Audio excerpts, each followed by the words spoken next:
Hello everyone and welcome to my channel.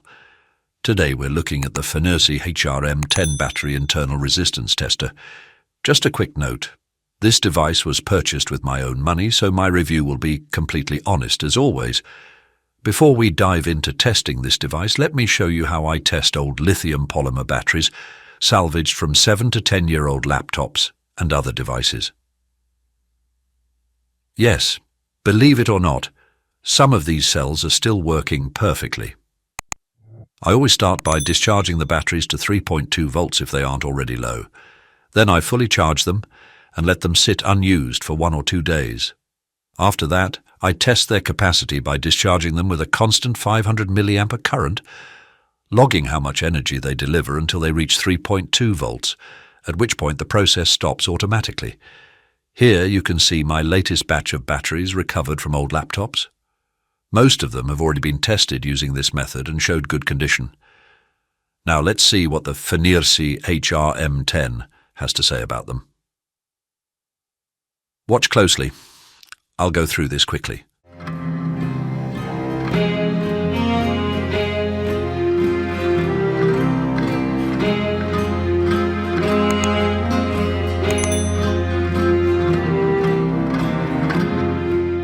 So this was quite funny to discover.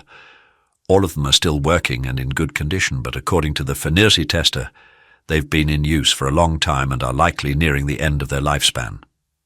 What does that mean? It means they could fail very soon, either after just a few recharge cycles or at best a few hundred more. They're still usable for some applications, but definitely not for anything that requires high current. Now, let's see how it handles these 12-volt sealed lead-acid batteries. The one on the right is in nearly perfect condition. Good to know. The one on the left, well, it looks like it's at the end of its lifespan. And yeah, it is. It doesn't have much capacity left. I'm still using it for a battery-powered screwdriver, but it runs out of power pretty quickly. Many people have asked on social media whether this device can measure nickel-cadmium and NSED batteries. The answer is yes, it can, and it does so with great precision, just like with any other battery type. The nickel-cadmium batteries shown in this video are all at the end of their lifespan, with low capacity and increased internal resistance. However, they can still be charged, which is why they show slightly higher resistance values. Aside from that, this instrument is excellent at what it does, so I highly recommend it. But the video isn't over yet. I do have one major complaint about this device. It's about the way the threshold settings are designed.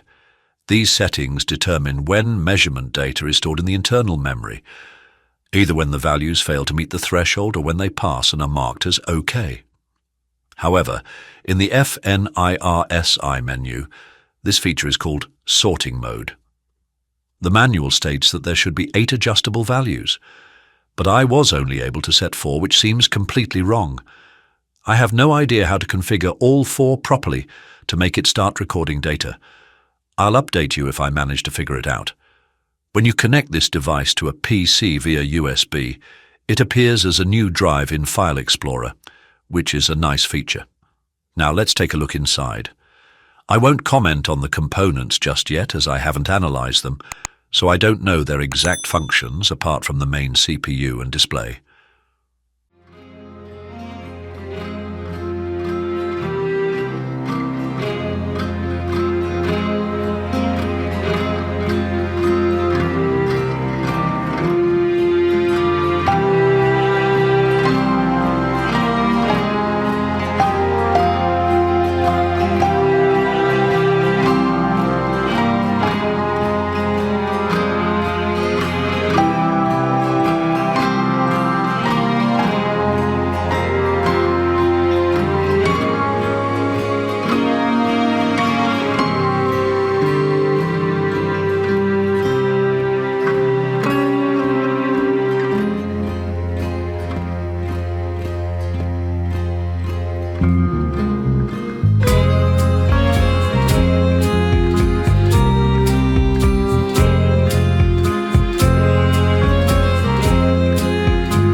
What I can confirm is that it uses real Kelvin probes, not fake ones.